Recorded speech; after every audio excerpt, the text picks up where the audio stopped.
tawassul, bersolawat melalui jaringan wasilah Nabi Muhammad SAW. Mudah-mudahan seluruh hajat-hajat kita terkabulkan. Yang punya sakit mudah-mudahan sakitnya segera dihilangkan. Yang punya kegundahan, kegelisahan mudah-mudahan dihilangkan. Amin ya rabbal alamin.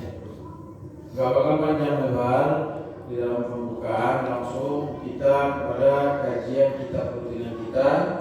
Kita di dalam kitab Sulam Taufiq ila Mahabbatillahi ala Tahqiq, karangan Imam Al-Habib Al-Alamah Sayyid Abdullah bin Husain bin Tahir Al-Alawi. Lanjut kepada perkataan beliau di dalam Sifatul Mahmudah wal Madmumah. Sudah kita jelaskan tuh dari beberapa pekan kemarin di dalam hal ketauhidan, keyakinan, kepercayaan. Kemudian lanjut juga kepada bab beribadah, bab menjelaskan tentang fikih, menjelaskan tentang bagaimana itu berwudu, bagaimana itu sholat, bagaimana itu kalau kita berzakat, bagaimana kita puasa, bagaimana kita haji, bagaimana kita umrah, apa yang diwajibkan untuk seorang anak, apa yang diwajibkan untuk seorang bapak, orang tua, seorang suami, seorang istri. Itu sudah dijelaskan semuanya. Nah, sekarang setelah kita belajar hal fikih, kita lanjut kepada bab hati. Jadi jangan otak doang yang diisi, tapi hati juga perlu diisi. Hati harus tahu apa kewajiban hati, apa yang harus dikerjakan oleh hati. Harus mengetahui, karena kalau sekiranya kita hanya mengisi otak kita saja, sedangkan hatinya kotor, ya percuma. Nah, yang seperti dibahas kemarin, kata Habib Abu Bakar lagi mengatakan al-jismu salim fi qalbi, al-aqlu salim fi qalbi, al-jismu salim fi qalbi salim. Badan yang sehat itu berada di hati yang sehat. Jadi bukan otaknya yang sehat, justru otak sehat juga berada pada hati yang sehat. Hatinya bersih, hatinya suci, hatinya murni, jauh dari penyakit-penyakit hati. Nah, ini orang yang sehat zahir batinnya. Sudah kita bahaskan kemarin. Nah, kemudian kepada perkataan beliau yang menjelaskan tentang kewajiban-kewajibannya hatinya apa saja. Salah satunya di sini kemarin terakhir itu apa? Husnuzon billah wa bi khalqillah, berbaik sangka kepada Allah Subhanahu wa taala, juga kepada ciptaannya Allah yang berhamba-hambanya. Kemudian wa ta'zim sya'airillah, ini kewajiban hati. Ta'zim sya'airillah, mengagungkan syiar dari syiarnya Allah Subhanahu wa taala. Apa itu? Kata Imam Sulaiman Al-Jabar mengatakan syiar-syiarnya Allah itu adalah tempat yang mana di situ didirikannya agama. Apa ya? Masjid. Masjid. Syiar-syiar, alhamdulillah kita sekarang mengagungkan agama Islam, memakmurkan masjid, atau memakmurkan majelis ta'lim. Karena di dalam majelis ta'lim, apa yang kita lakukan di sini? Yang mengagungkan, menghidupkan agamanya Rasulullah Sallallahu Alaihi Wasallam. Syariat Rasulullah kita hidupkan di majelis ini. Kemudian dalam tugasnya hati, wasyukru ala ni'amillah, syukur atas nikmat Allah Subhanahu wa taala.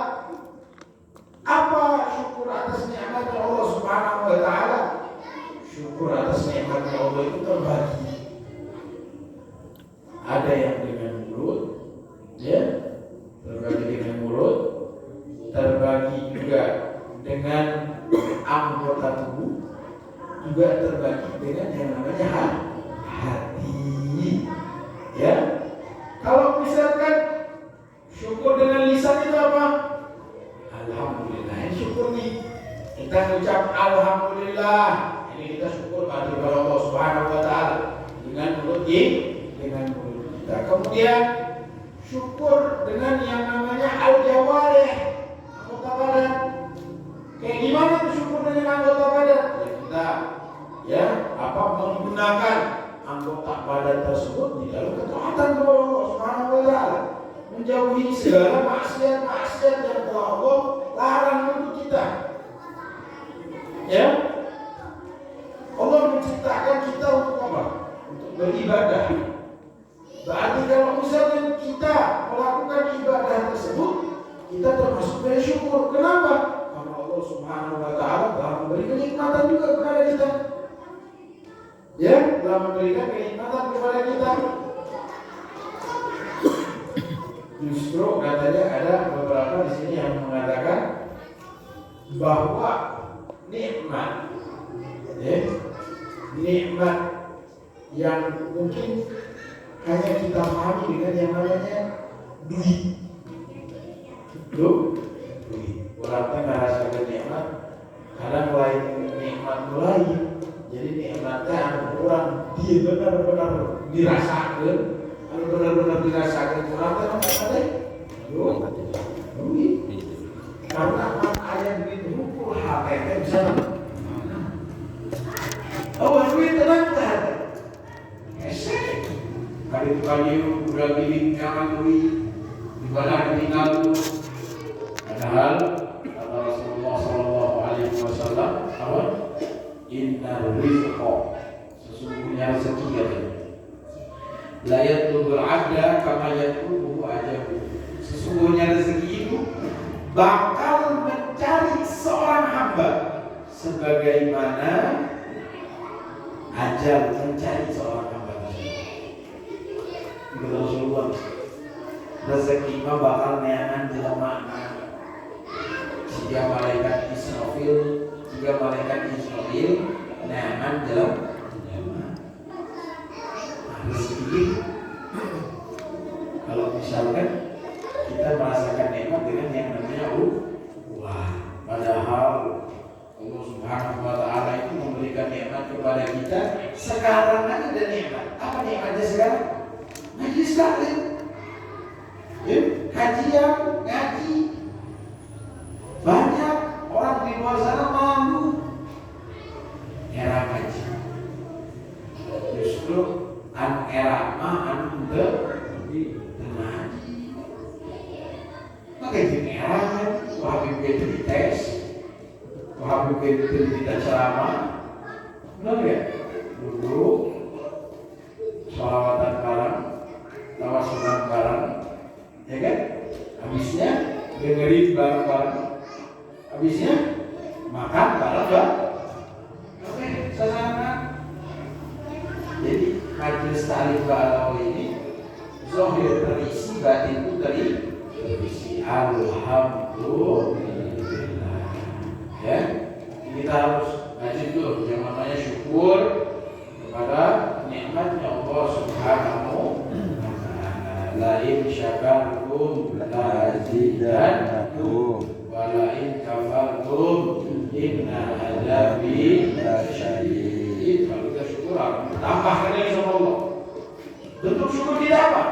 Sedekah. Bentuk syukur kita apa? Bagi-bagi sama orang. Bentuk syukur kita apa? Tidak memakan haknya orang. Bentuk syukur kita kepada Allah apa? Ya, kita melihat kalau ada orang yang susah, kita bantu. Ya. Tapi kalau syukurnya badan apa? Gunakan badan itu dengan yang namanya ibadah. Khususnya ibadah sholat. Masih mending kita masih punya kaki, sholat bisa berdiri. Masih mending kita punya tangan, sholat masih bisa kita mengikuti sunnah takbir dari Rasulullah Sallallahu Alaihi Wasallam. Bisa sujud dan apa sujudnya? Bukan? Berapa banyak orang di luar sana yang nggak sholat? Yang sholat kakinya cuma satu, nggak punya tangan. Ya kan? Kita diciptakan orang sempurna sama Allah Subhanahu Wa Taala. Jadi manusia insan, manusia yang sempurna. Ya, di dalam bentuk tubuh, di dalam jiwa raganya. Tapi kita tidak mensyukuri nikmat tangan, tidak mensyukuri nikmat kaki, tidak mensyukuri nikmat anggota tubuh ini. Ya ingat, sesungguhnya azab Allah Subhanahu Wa Taala itu sangatlah pedih. Ingat di situ, ya. Kemudian yang diwajibkan juga untuk haji kita apa? Wasabr ala adai ma'aujaballah, dan sabar. Nah, ini berada SMI. Sabar di dalam menjalankan ma'aujaballah, apa-apa yang Allah wajibkan. Jadi kita harus sabar. Allah mewajibkan kepada kita apa? Sholat 5 waktu, berarti kita harus sabar terhadap sholat 5 waktu. Di dalam menjalankannya kita harus menghadapi kesabaran. Ya, jadi sholat ini juga butuh yang namanya sabar. Apa yang Allah perintahkan, apa yang Allah wajibkan, itu perlu untuk kita ini mensabari harus. Juga kita sabar atas apa namanya? Maksiat kepada Allah. Jangan sampai kita terkena. Kita harus sabar, nahan. Ya, perlu nahan. Juga sabar atas apa yang Allah harapkan untuk kita. Seperti apa tuh kita harapkan? Yang diharapkan oleh Allah, seperti minuman keras, ya, meninggalkan sholat nggak boleh, ya, apalagi KDRT juga nggak boleh, meninggalkan kewajiban juga nggak boleh, itu haram. Kita harus sabar akan itu semua. Hidup itu pedih. Hidup mah walungenah matak jelema lamun hayang benar-benar beriman pas para sahabat Rasulullah, sebagaimana yang waktu kita ngaji malam Jumat kemarin, ayat 3 perkara. Yang ketiga, sahabat Rasulullah ditanya, bagaimana atau apa alamat iman kalian kepada Allah Subhanahu Wa Taala? Kata para sahabat ketika Rasulullah SAW bertanya seperti itu, kami beriman dengan alamat yang pertama, kami itu sabar terhadap bala yang menimpa. Idza ahabbullahu abdan ibtala. Apabila Allah Subhanahu Wa Taala mencintai seorang hamba, maka hamba tersebut akan diuji, akan dikasih cobaan, akan dikasih bala, akan dikasih musibah. Tinggal kita sabar apa enggak, mencaci maki Allah apa enggak, menggelutur enggak sama Allah. Kalau kita sabar, ya, maka inna ma'al usri yusra. Segala dari kesusahan pasti berbuah kemudahan. Ya. Kemudian apa katanya? Habis syukur, habis sabar, kita bersyukur. Ya, nah apa yang mengirim Allah syukuri. Terus yang terakhir itu apa? Ridho dengan kehidupan jadi itu kepada kodok-kodok yang Allah telah tentukan, itu kita ridho. Ya, ridho. Amin Allah Subhanahu Wa Taala juga senang akan hambanya yang ridho akan keputusan Allah Subhanahu Wa Taala. Karena di sini dijelaskan di dalam hadis, ma'u'tiya ahadun syai'an wa khairun lahu wa awsa'u min as-sabr. Menjelaskan sabar tadi ya. Ma'u'tiya ahadun, apa-apa yang diberikan kepada seorang hamba, sesuatu itu wa khairun lahu, dia lebih baik daripada yang dia inginkan, misalkan wa awsa'u min as-sabr, dan lebih lebih luas lagi daripada sabar. Kalau misalnya kita sabar, atau kita ridho dari apa yang telah Allah kehendak. Ya, jadi naon diberi ku Allah, urang tarimakeun. Kieu ayatnya Allahnya. Berarti urang nangis ikhtiar, urang nangis tawakal, ya. Dan kemudian sabar pada apa-apa yang menimpa kita yang Allah berikan kepada kita. Kemudian kewajiban juga bagi hati kita ini apa? At-tiqa birrizq. Nah, ada tiqa birrizq teh. Tiqa birrizq itu kita yakin dengan rezeki. Wa ma min dabbatin fil ardi illa 'ala Allahi rizquha. Tong hariwang kana duit mah. Tong hariwang kana rezeki mah. Justru lamun misalkan urang ngayakini bahwa rezeki teh nyaeta duit anu urang teh aman. Jadi kita meyakini tuh rezeki yang kita punya itu uang kerjaan kita. Justru itu adalah hakikat kekafiran kata Imam Nawawi. Imam Nawawi ada dari ngomong lamun urang ningali duit tina hasil gawe urang eta rezeki urang anggap dan itu rezeki. Jadi urang anggap rezeki teh ngan sarukur duit anu meunang gawe nya. Duit anu meunang gawe karek urang disebut rezeki. Sedangkan ayeuna urang sehat, ayeuna urang bisa makan, ayeuna urang bisa ngaji teh lain rezeki. Urang yakini gitu. Maka kata Imam Nawawi itu adalah hakikat kekafiran, hakikat kufur nikmat. Iya kan rezeki, orang bisa ngaji dari rezeki. Loba kalau diajak ngaji tapi tarangan ngaji. Waktunya luang, waktunya kosong, ada di rumah, gak kemana-mana. Tapi dia nolak rezeki kayak gini, dia nolak. Kenapa rezeki jika dia nolak kenapa? Ngaji godaan Allah, tunggu. Ya, godaan dari non. Reham godaan dari non. Era godaan dari non tapi gitu. Lalu lulus capek. Ujian mah baik kudu. Mina ada di sekolah dari kudu na sholat jamaah nya tahu. Ya, jadi enggak mau menjadi baiknya. Umumnya kita harus kami bukannya dimakfu ya. Nah, ini hal-hal ini rezeki. Karena Allah Subhanahu wa taala telah memberikan rezeki tersebut ke hamba-hamba yang terpilih. Jadi bapak-bapak yang hadir di tempat ini, ayeuna ulah membahas rezeki, tak berarti ayeuna teh bapak-bapak teh keur dibere rezeki Allah Subhanahu wa taala. Rezeki apa? Rezeki kita menuntut ilmu. Rezeki kita banyak. Geus niatnya di imah. Ketika ayeuna ningali kamu sambil bakar, wah majlis. Ketika anak yang hadir. Rek jemput rezeki dan rek dijemput mana dah? Ya, ayo udah. Ya, orem, kasaren. Ya kan, ayo udah. Nah, berarti orang belum Allah pilih untuk dia mendapatkan rezeki tersebut. Walinya itu bila jangan sampai kita ini diharamkan dari rezeki-rezeki yang baik, rezeki-rezeki yang halal. Jangan sampai kita itu dijauhkan dari yang namanya rezeki-rezeki yang baik, rezeki-rezeki yang halal seperti itu ya.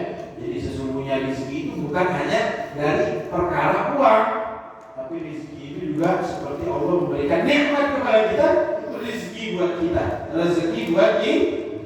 Mudah-mudahan apa yang kita kajikan pada malam hari ini dapat bermanfaat bagi kita semua ya, juga dapat bermanfaat buat keluarga kita, manfaat dunia akhirat. Amin ya rabbal alamin. Dan mudah-mudahan tidaklah kita keluar dari tempat ini melainkan seluruh dosa-dosa kita diampunkan sama Allah Subhanahu wa taala. Panjang umur, sehat, afiat, lancar segala urusan-urusannya, dikabulkan hajat-hajatnya, hajat dunia dunia sama hajat akhirat bimafirah rahmatika ya arhamar rahimin. Fadil muslimin irham umatul muslimin wa sallallahu muslimin sallallahu alaihi wasallam Muhammadin nabiyil ummi wa alihi wasallam. Amin.